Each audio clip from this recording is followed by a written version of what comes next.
আসসালামু আলাইকুম প্রিয় দর্শক, আপনারা জানেন যে কিছুদিন আগে ডক্টর মোহাম্মদ ইউনূস যখন জাতিসংঘ সাধারণ পরিষদে যুক্তরাষ্ট্রে গিয়েছিলেন, সেখানে ওনার সঙ্গে বেশ কয়েকটা মানবাধিকার বিষয়ক আন্তর্জাতিক সংস্থার সঙ্গে ওনার বৈঠক হয়েছিল এবং সেখানে নানা রকম বিষয়ে আলাপ আলোচনা হয়েছিল। সেই আলাপ আলোচনার প্রেক্ষিতে রিসেন্টলি আজকেই আমরা জানতে পারলাম যে 6টা সংস্থা ডক্টর ইউনূসকে একটা চিঠি লিখেছেন। সেই সংস্থাগুলি হলো সিভিকাস, Committee to Protect Journalist, Fortify Rights, Human Rights Watch, Robert F Kennedy Human Rights, Tech Global Institute. এই 6টা সংগঠন মিলে একসঙ্গে একটা যৌথ চিঠি লিখেছেন ডক্টর মোহাম্মদ ইউনূসকে এবং সেখানে তারা বলেছেন যে বাংলাদেশের মানবাধিকার পরিস্থিতির সামনে কীভাবে কী করা উচিত না, এবং তাদের চোখে কোনগুলো সমস্যা মনে হচ্ছে, কোনগুলি বিষয়ে তাদের আপত্তি আছে, এগুলো তাদের অবজারভেশনগুলো ওই চিঠিতে ওনারা তুলে ধরেছেন এবং তারপর তারা সেখানে 12টা সুপারিশ করেছেন। এই সংস্থাগুলো এই চিঠিটা, এই সুপারিশগুলো এগুলো প্রকাশিত হয়েছে হিউম্যান রাইটস ওয়াচের যে ওয়েবসাইট আছে সেখানে।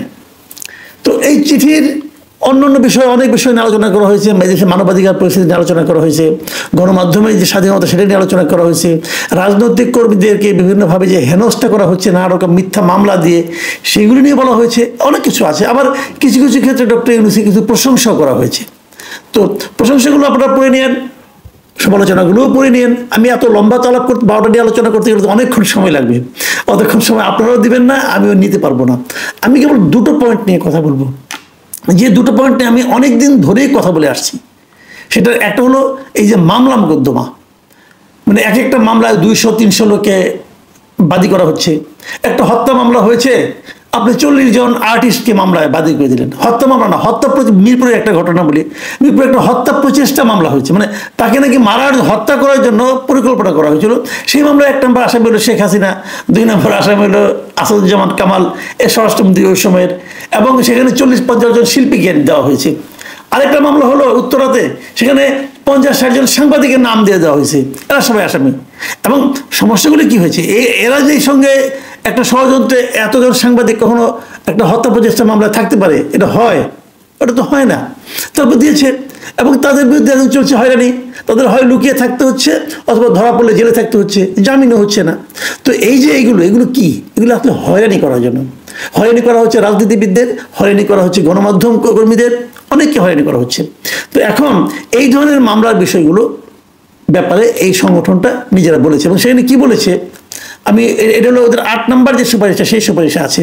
সেখানে তারা বলেছে যে রাজনৈতিক উদ্দেশ্য প্রণোদিত মামলা প্রত্যাহার করতে বলছে, যে অন্তর্বর্তীকালীন সরকারকে আগস্ট 2024-এর আগে ও পরে দায়ের হওয়া সব রাজনৈতিক উদ্দেশ্য প্রণোদিত মামলা পর্যালোচনা করে বাতিল করতে হবে, বিশেষ করে যেগুলোর কোনো বিশ্বাসযোগ্য প্রমাণ নেই। এই সরকার আসার আগেও যেগুলো হয়েছে, যেগুলো আওয়ামী লীগ সরকার করেছিল, ওগুলো তারা বলছে যে পর্যালোচনা করে বাতিল করতে বলেছে। অনেকগুলো কিন্তু বাতিল হয়নি, বিএনপির অনেকে কিন্তু এখনো নিয়মিত হাজিরা দিয়ে বেড়াচ্ছে। আওয়ামী লীগ আমলে করা মামলায় বিএনপির অনেক লিডার এখনো কিন্তু আদালতে যে হাজিরা দিচ্ছে হচ্ছে। কি দরকার? এগুলো একটু পর্যালোচনা করে বাতিল করে দেন, কেন মানুষকে ভোগান্তি দিতে পারছেন আপনারা?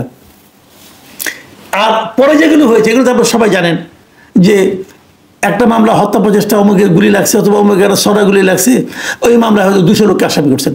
আসামি হতে পারে, আপনি 5-10জনকে করেন, 200 লোক মিলে এটা কাজ করছে, এটা কি হয় নাকি? এটা কি বিশ্বাসযোগ্য? কেউ বিশ্বাস করবে না। এবং মাঝখানে আমরা দেখলাম, ওই জেডাই খান পান্না নামে একটা মামলা করা হয়েছিল। জেডাই খান পান্না বাদীকে জিজ্ঞাসা করা হয়েছে, আপনি কি জেডাই খান পান্নাকে চেনেন? উনি তাকে চেনেও না। তো আপনি তাহলে যাকে চেনেন না তার নাম কি করে দিলেন? আমাকে উকিলটা বলেছে, উকিলগুলি কেন বিএনপি এবং জামাতের উকিলরা নাকি তাকে প্ররোচিত করেছে এই নামগুলি বসানোর জন্য।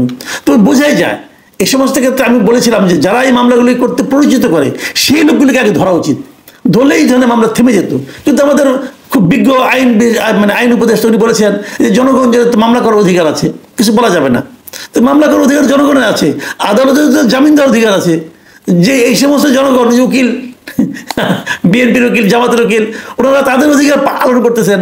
আর বিচারক কেন জামাতের অধিকারটা মানে আপনার জামিন দেওয়ার অধিকারটা তারা কেন পালন করে না, এটা অবশ্য বলা বড় কঠিন, এটা আইন উপদেষ্টা বলতে পারবেন। যাই হোক, এগুলি চলছে। 9 নম্বর যে প্রস্তাবটা তাদের ছিল, সেই প্রস্তাবটা একটু গুরুত্বপূর্ণ, ওইটা আমি মানে আসলে পড়ে শোনাচ্ছি এখন। 9 নম্বর প্রস্তাবে বলা হয়েছে যে আওয়ামী লীগের উপর যে নিষেধাজ্ঞা আছে সেটাকে প্রত্যাহার করতে বলা হয়েছে, এবং সেখানে বলা হয়েছে যে সন্ত্রাস বিরোধী আইনের আওতায় আওয়ামী লীগের কার্যক্রমে যে সামগ্রিক নিষেধাজ্ঞা দেওয়া হয়েছে তা অবিলম্বে প্রত্যাহার করতে হবে। কেন, সে ব্যাখ্যাও আছে।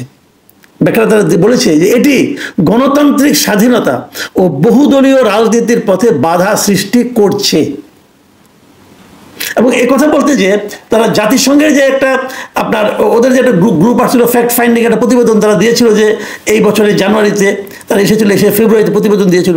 সেই প্রতিবেদনের কথা তারা উল্লেখ করেছে। তারা বলেছে যে জাতিসংঘের ফেব্রুয়ারি 2025 সালের ফ্যাক্ট ফাইন্ডিং প্রতিবেদনে বলা হয়েছে গণতান্ত্রিক পুনঃপ্রতিষ্ঠার স্বার্থে রাজনৈতিক দল নিষিদ্ধ করা থেকে বিরত থাকতে হবে। অর্থাৎ যদি দেশে আপনি একটা গণতান্ত্রিক শাসনের প্রতিষ্ঠা করতে চান, পুনরুত্থান ঘটাতে চান, তাহলে আপনাকে রাজনৈতিক দলকে নিষিদ্ধ করে আর যাই হোক গণতন্ত্র প্রতিষ্ঠা করা যায় না। অনেকে মন খারাপ করতে পারেন যে না করতে হবে, ফ্যাসিবাদ অমুক তমুক, আপনি যা ইচ্ছা তাই বলেন, কোনো সমস্যা নেই, এটা আপনার অধিকার, আপনার গণতান্ত্রিক অধিকার। কিন্তু তার সমালোচনা করারও আমাদের গণতান্ত্রিক অধিকার। এই যে কাজটা করেছেন, কেন করেছেন? বলেছেন কি আওয়ামী লীগের বিচার হবে, করেন বিচার, বিচারে কোনো আপত্তি নাই, বিচার করেন। বিচারটা শুরু করেছেন, মামলা হয়েছে কোনো আওয়ামী লীগের বিরুদ্ধে? এখনো হয় নাই। কেন হয় নাই? আপনি মামলা করেন, মামলা করে যদি বিচার বিভাগের সিদ্ধান্ত হয় যে আওয়ামী লীগকে নিষিদ্ধ করতে হবে, করেন, আমার তো কোনো আপত্তি নাই। কিন্তু আপনি নির্বাহী আদেশে বিচার হবে কথা বলে আওয়ামী লীগের সমস্ত ধরনের রাজনৈতিক কার্যক্রম স্থগিত করে রেখেছেন, এটা আপনি অন্যায় করেছেন, এটা আপনি অন্যায় করেছেন, এটা ঠিক করেন নাই। এই কথাটাই কিন্তু ওরা বলছে, এবং ওরা বলছে যে এই নিষেধাজ্ঞা যেটা দেওয়া হয়েছে সেটা অবিলম্বে প্রত্যাহার করতে হবে। প্রত্যাহার হবে এই দেশে? অবিলম্বে প্রত্যাহার করা সম্ভব? আওয়ামী লীগের নিষিদ্ধ করার পেছনে দাবিটা মূলত কাদের ছিল? হাসনাত আব্দুল্লাহ এবং তার মধ্যে কিছু কিছু লোকজন তার সঙ্গে মিলে তারা এই দাবিটা তুলেছিল। যারা দাবি তুলেছিল রাজনৈতিক বিচারে এই বাংলাদেশের জনগণের মধ্যে তাদের অবস্থান কোথায় এখন? কাজেই কে দাবি তুললো, কিভাবে দাবি তুললো, সেটা ইম্পর্টেন্ট না। ইম্পর্টেন্ট হলো আপনার লক্ষ্যটা কি। আপনার লক্ষ্য হলো দেশকে গণতান্ত্রিক ধারায় ফিরিয়ে আনা, এবং সেটা করার ক্ষেত্রে আপনি পলিটিক্যাল পার্টিকে নিষিদ্ধ করে গণতন্ত্র প্রতিষ্ঠা করা যায় না। এই কথা শুরু থেকে আমি বলছি। বলাতে অনেকে আমাকে বলে আমি নাকি আওয়ামী লীগের দোষর হতে পারি। ভাই, আপনারা যখন বলছেন কেয়ার করা, আপনাদের মুখটা বন্ধ করতে পারবো না, কিন্তু প্রশ্নটা হলো আপনি আমাকে থামাই দেন, কোনো সমস্যা নাই, আওয়ামী লীগকে নিষিদ্ধ করে দেন, সেটাও কোনো সমস্যা নাই, কিন্তু সারা বিশ্বকে আপনার এই কাজটাকে ডেমোক্রেটিক প্রসেস বলবে কিনা, আপনার এই কাজটাকে তারা কি গণতন্ত্র হিসেবে মানবে কিনা? আপনি একা একা বাস করতে পারবেন? আপনাকে দুনিয়া নিয়ে চলতে হবে না? যা হোক, আমি আশা করবো তারপরও সবার শুভবুদ্ধির উদয় হোক, দেশ গণতন্ত্রের ধারায় ফিরে আসুক। প্রিয় দর্শক, এখন এ পর্যন্তই।